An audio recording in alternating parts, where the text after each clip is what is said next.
They said she was dangerous, the last of her kind, her body a weapon, her mind even sharper, and when the alien queen demanded the humans stay in her palace to watch over her daughter, everyone expected bloodshed or betrayal, not a bond that would shake empires, because the girl didn't want him there, and he didn't ask to be there. But destiny doesn't need permission.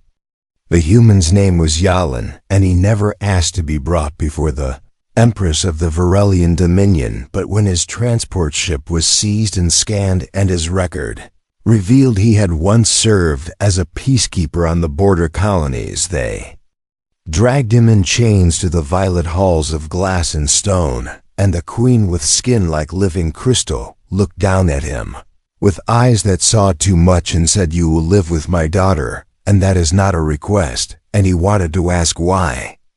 But her guards raised their spears, and his translator implant sputtered, and he realized this was no negotiation. So when they brought him through the palace gardens, and deeper still, into the ancient spire that rose behind the throne room, he followed the silent masked guard with a racing heart and dry mouth, until they opened a door and shoved him inside.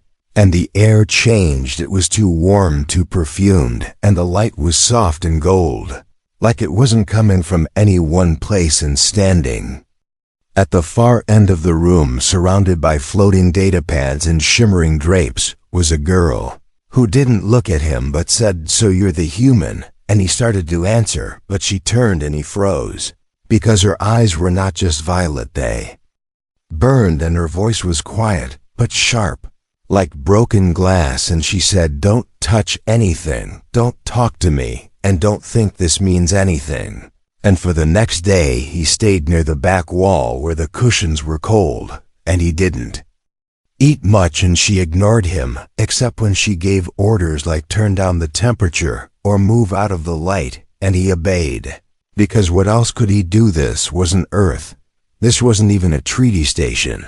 This was the heart of a fallen empire, and the daughter of the queen was its flame, and they called her Asare, though no one said it loud, and even when she was quiet he felt the room respond to her mood. The air would get thick or shimmer or spark, and he realized she was something more than Varelian, not just royalty, but a hybrid of old power and genetic weaponry, a last experiment from the war. And maybe they were afraid of her. Maybe that's why he was here, to watch her, to anchor her, or maybe to be bait, and she didn't speak of the past. But when he watched her spar with drones, she moved like water, and when she sat reading ancient scrolls, the fire in her eyes dimmed, and he thought maybe she was lonely. But when he brought that up once, she snapped so hard, the air cracked and his arm bled, and she didn't apologize, just left the room, and the healers came and treated him without a word, and still he stayed. And still he wondered what the queen wanted from this arrangement, and when he asked the palace AI, it only said restricted, and locked him out of his own files. And one night, when she returned from the inner temple with her fists burned and her breath ragged, he stood and said nothing, just brought water and sat nearby. And for once she didn't order him away, and in the silence something shifted, not spoken, but real, and he didn't sleep that night, because something inside him felt exposed. And the next morning, she was already training, and when he offered to help, she didn't refuse, and for the first time she looked at him, not like a shadow, but like a person. Yalin didn't know when the silence between them stopped being hostile and became something else, something quieter, like a breath held between storms. But it started on a morning when she didn't tell him to move. When she walked past so close, he could smell the sharp floral scent of her armor polish. And later that day she dropped one of her knives during training, and he picked it up and held it out, and for a second her fingers touched his, and instead of pulling away, she held them there and looked at him, not with anger but confusion, like he'd done something unexpected and dangerous. And she didn't know if she should punish or reward him, and when she finally took the blade, she said nothing, but the next day there was a second tray of food on the table, and it had human protein bars. She couldn't have gotten them without asking someone, and he knew that meant something, and slowly over days and then weeks, their routine changed. She still trained and read, and channeled her strange abilities through the temple stones, but sometimes she spoke, and sometimes he replied. And one night she asked what it felt like to grow up on a world with oceans and real sky, and he told her about storms and how the wind screamed like an animal and how you could taste salt in the air, and she closed her eyes like she could imagine it, and when she opened them, he saw a flicker of sadness he hadn't seen before, and she said, "I have never been off-world," and he said, "You've never seen the stars move," and she said, "I was born during the war, bred for it. Really, they say my father was human, but I don't know his name, and I don't ask." And Yalan felt something twist in his chest, because for the first time she sounded like a girl, not a weapon, not a princess, just someone who wanted to belong, and he didn't know what to say, so he said, "I'm here," and it was the first time she didn't flinch from words like that. And after that, things began to shift more quickly. She began training him in Varelian sword forms, and he taught her hand-to-hand drills from earth combat, and they sparred and sweated and laughed, though she never laughed loud. It was more like a breathless smile, but to him it was the most precious sound in the galaxy. And one day she told him to touch one of the temple stones, and when he did, it lit up, and she stared and whispered, "That's not supposed to happen." And the palace AI called an alert, but she silenced it and said nothing to the guards, and that night she sat beside him close enough that their arms touched and said, "Maybe you're not here to guard me, maybe you're here because we're the same." And that thought terrified and thrilled him, because she was like sun and he was just orbiting, but the idea that she saw something familiar in him shook him. And when he asked her what she meant, she only said, "They told me humans were weak, but you're not." And the next day she disappeared for hours, and he searched the palace worried, and when she returned, her knuckles were bruised, and she had tears in her eyes, and she said, "My mother wants to send me to the breeding towers to make an heir," and I told her no, and she slapped me and said I was defective, and Yalan didn't know what to do except take her hands and say, "You're not broken." And she leaned into him just for a moment and whispered, "I don't want to be alone," and he held her and didn't say anything. But he knew then that he couldn't be just her guard, not anymore, because somewhere along the way he had started to love her. The palace began to notice the change in Asare, and it wasn't just the way she smiled or the way she let Yalan walk beside her without protocol. It was the way the walls of her chambers glowed warmer when he entered, and how the security systems adjusted their parameters to accommodate his presence, and the queen's advisors whispered in corners, and the old priestesses who served the temple stopped bowing as low when he passed, like they sensed something shifting, and Yalan felt it too. Not just in her, but in himself. He no longer dreamed of Earth or escape, or of finishing his force duty and returning to civilian life. He dreamed of her standing in sunlight, her voice not filled with command, but laughter, and the way she looked at him now wasn't cold or sharp. It was open, wounded, sometimes even playful, and they started training together at night. When the rest of the palace slept, and under the violet moons, she taught him how to touch the stones and feel the pulse of the old energy, and when he managed to lift one without touching it, she laughed aloud, really laughed, and it echoed off the ancient walls like a forbidden melody, and he felt more alive than ever. And then one day the queen summoned him again, and the room was colder than he remembered, and the guards were silent as statues, and the queen said, "You are not what I expected, and I regret that." And he didn't understand at first, but then she said, "My daughter is changing, and I do not like it. She was built to lead, not to feel," and you are a virus in her code. And Yalin said, I didn't choose this, and she said neither did I. And then she ordered the guards to separate them, and he fought back not with fists, but with words, saying, she is more than your weapon, and you know it. And the queen stared at him for a long moment, and then said, I will allow this bond to continue if you pass the trial. And he asked what trial, and she smiled and said survival. And that night Asare screamed when they dragged him away, and he fought like an animal, but they injected him with something cold, and when he woke up, he was on a barren world full of broken ships and monsters, and the sky was ash and red stars, and the air burned, and he realized this was the trial the Varelians used to test their champions, and no one had survived in a century, and he was alone with only his training and his will, and Asare's voice in his memory saying, don't die, don't leave me here. And he knew he had to survive, not just for himself but for her, because if he died, she would be alone again, and she would never smile again, and the world around him was fire and ruin, but his heart was full of her, and that made him strong.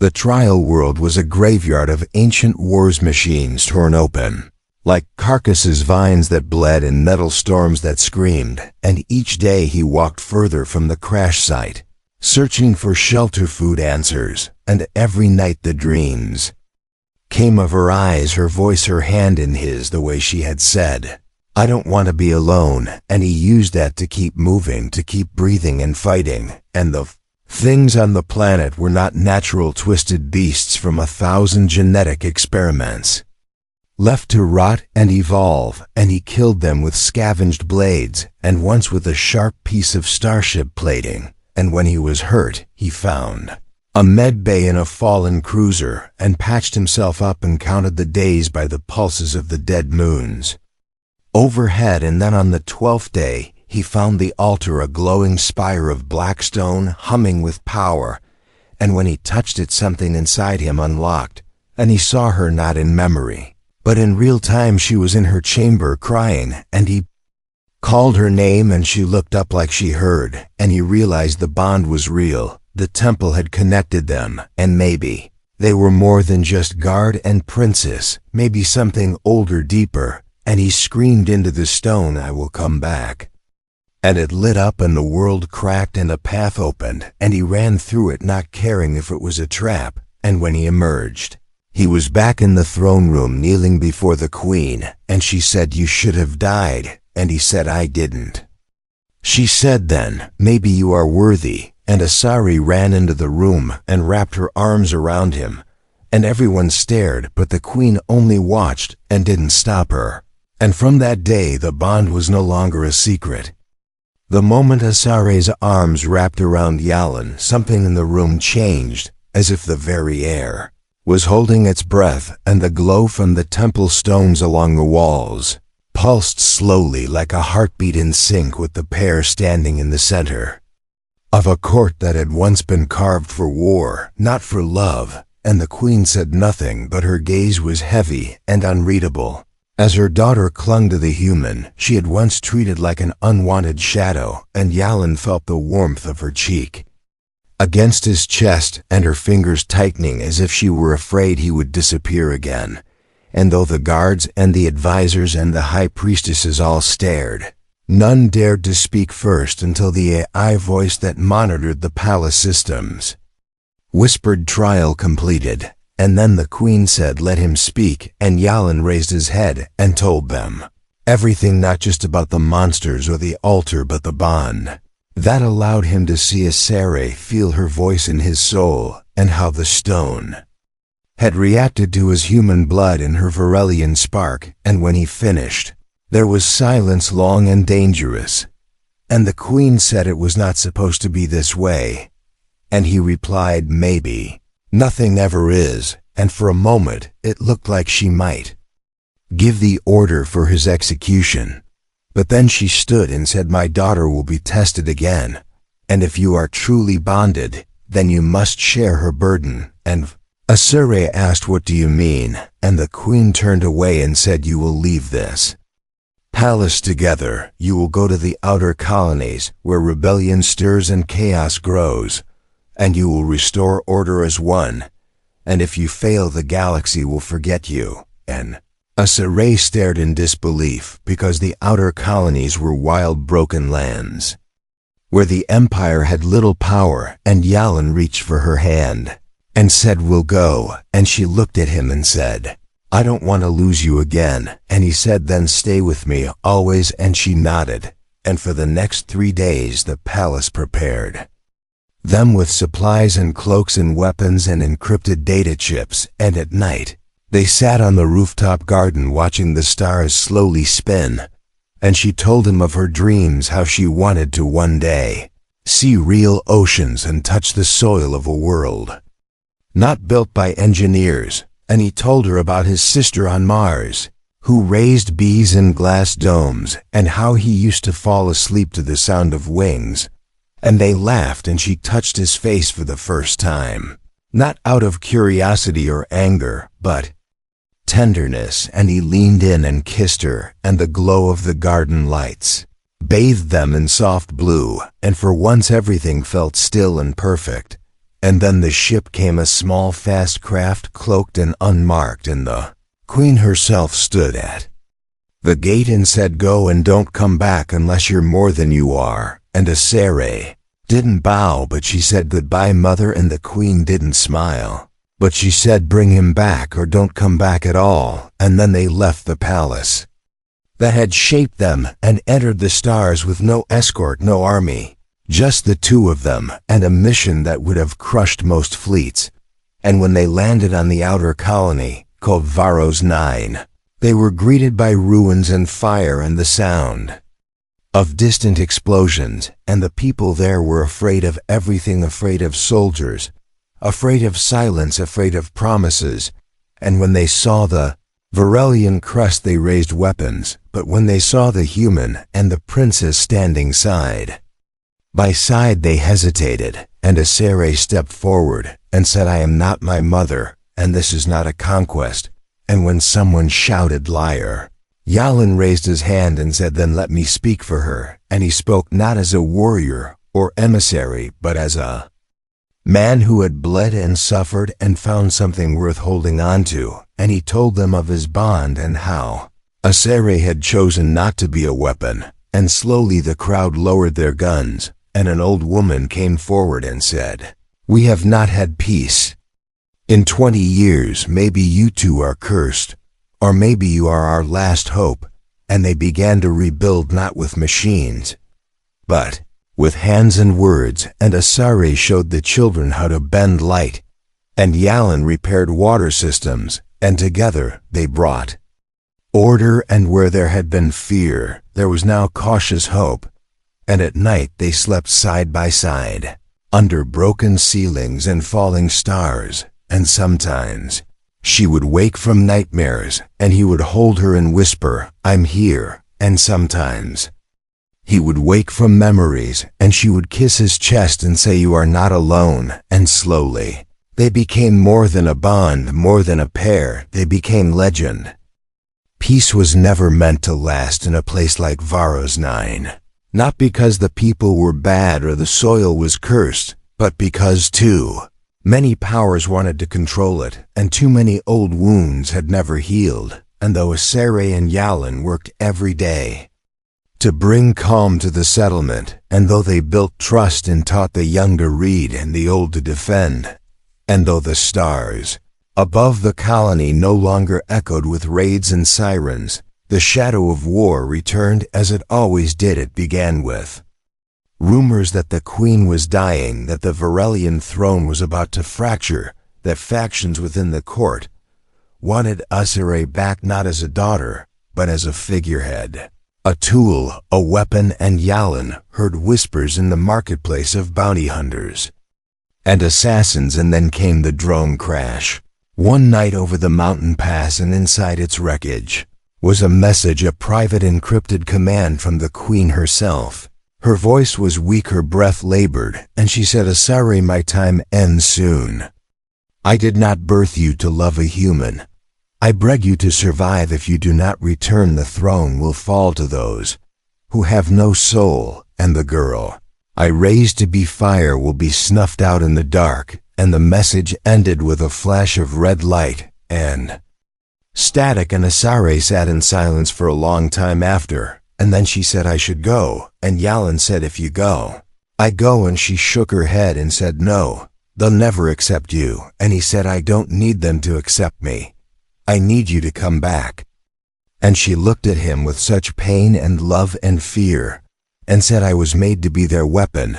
Yalan, not your partner, not someone who wakes beside you and laughs in dreams." And he stepped forward and cupped her face and said, "Then break what you were made for and become something new." And she leaned into him and whispered, "I'm so scared." And he said, "Me too, but we do this together." And the next morning, they took the ship and left behind the world they had helped rebuild, and as they entered Varelian space, they were intercepted by ships not of the Queen's Guard, but of a new crest, black and silver, with a jagged star that bled light. And Asare paled and said, "That's House Zarad, my mother's greatest rival." And before they could react, the ship was boarded, and they were pulled apart, and Yalan fought like a beast until they stunned him, and when he woke up he was chained in a cold chamber with walls of obsidian, and a voice said, "We meet at last." And the figure that stepped